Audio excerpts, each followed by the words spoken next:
Have you ever imagined encountering a man no one could control, chained among the dead, screaming day and night? Few people know, but it was precisely in this somber setting that Jesus revealed a power capable of shaking an entire city. What happened next was so unexpected and shocking that it still raises unanswered questions. Have you ever imagined arriving in a place where silence brings not peace, but fear?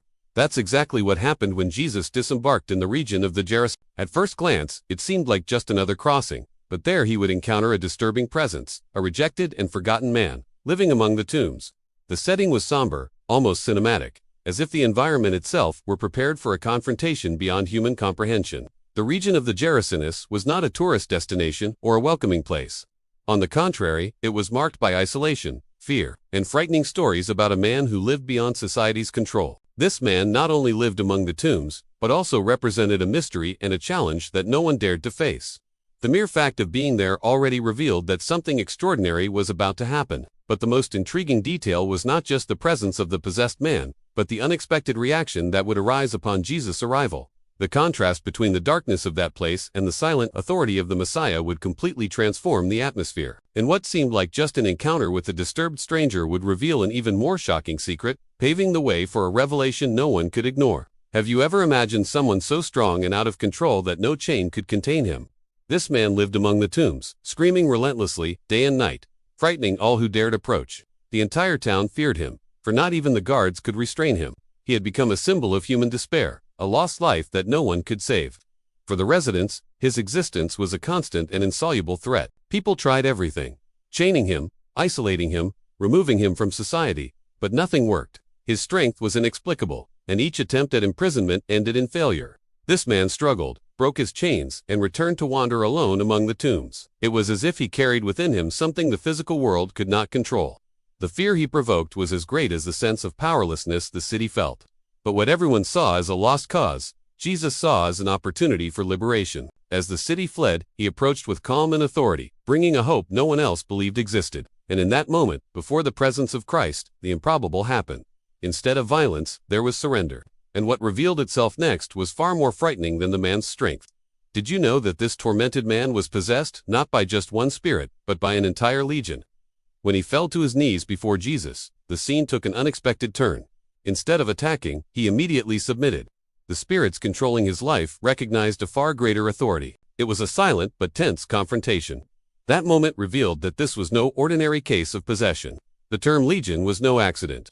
In the Roman Empire, a legion represented thousands of soldiers, organized and powerful.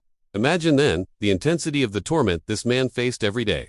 It wasn't a single enemy, but an entire army within him. This detail adds even greater weight to the story, demonstrating the magnitude of the miracle that was about to occur. The surrounding audience could hardly believe what they were witnessing, and it is precisely at this point that the unexpected happens. Instead of defying Jesus, the legion begs for mercy. They recognize that they cannot resist the power of the Messiah and make a strange, almost absurd request.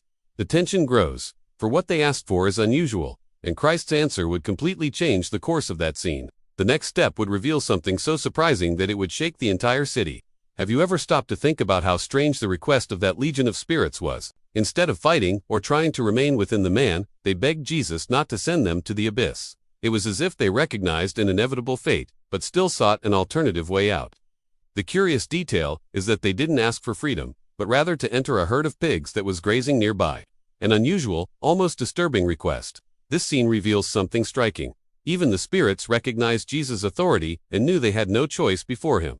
The abyss, mentioned in the request, was seen as a place of torment and imprisonment, a fate they feared. By asking to inhabit the pigs, they were seeking a temporary way to escape judgment. This seemingly bizarre decision reveals much about the seriousness of the spiritual battle taking place there. And the most intriguing thing was yet to come. Jesus allowed the legion to enter the pigs. From that point on, the narrative took a shocking turn, something no one present could have imagined. What unfolded before the town's eyes transformed that episode into one of the most shocking stories in the gospel, and the next event would leave everyone in a state of absolute shock. Can you imagine the impact of seeing an entire herd, about 2,000 pigs strong, run wildly toward a cliff and throw themselves into the sea? That's exactly what happened when the legion left the man and entered the animals. The scene was so unexpected and dramatic that it caused panic among those who witnessed it. It was impossible to ignore the invisible force that had taken over everything.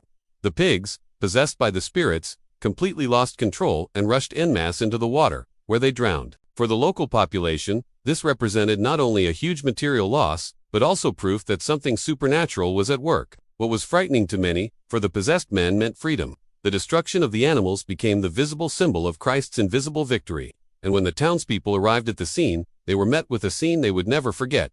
On one side, the obvious damage caused by the dead animals. On the other, a man once feared, now transformed. The contrast was so stark that no one knew how to react. But the greatest surprise was yet to come. The city's own reaction to Jesus' power.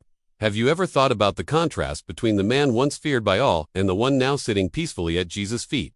The transformation was so radical that it seemed impossible to believe they were the same person. Before, no one could control him. Now he was clothed, serene, and in perfect judgment. The scene was striking not only for the miracle, but for the complete change in his identity. This moment showed that Jesus' power went far beyond freeing someone from spiritual dominion. He restored dignity, restored sanity, and reinstated a life that had been completely destroyed. The man who had previously lived isolated in the tombs now had his humanity back. It was living proof that no prison, visible or invisible, was too strong to resist the Messiah. But as the man's life was being rebuilt before everyone's eyes, the town began to react in an unexpected way. Instead of celebrating the liberation, many were gripped by fear and uncertainty. The contrast between the joy of the transformation and the residents' unease set the stage for a surprising decision. And what the crowd did next completely changed the course of history. Have you ever imagined seeing a crowd witness a miracle and yet react with fear instead of admiration? That's exactly what happened when the townspeople encountered the freedman. Instead of celebrating the transformation, they were perplexed and uneasy, unable to comprehend the power they had witnessed. Jesus' presence aroused conflicting emotions: respect, fear, and confusion. The town, which had previously feared the possessed man, now feared the Messiah himself. The crowd's reaction was unexpected and even paradoxical. They had seen a man completely restored, free from the chains and possession that had tormented him for years. However, the intensity of the miracle and Jesus' authority intimidated them to the point of asking him to leave. Fear of the unknown spoke louder than gratitude, revealing human fragility in the face of the supernatural. Even in the face of resistance from the people, the freedman demonstrated something extraordinary: gratitude and a desire to follow Jesus. But the Messiah had other plans for him, sending him back to the city as a living witness to divine power. This final decision leaves us with a profound reflection. Sometimes, the greatest miracle is not just liberation, but the call to witness and transform others through one's own experience. And this was the incredible story of the man who went from being chained and feared by everyone, to being completely freed by the power of Jesus. A true example of transformation, faith, and divine authority that reminds us that nothing is impossible before him. If you were moved or learned something new from this video, don't forget to subscribe to the channel so you don't miss any content. Turn on the bell to receive all notifications and share this video with friends and family, spreading this message of hope and liberation. Your participation makes all the difference.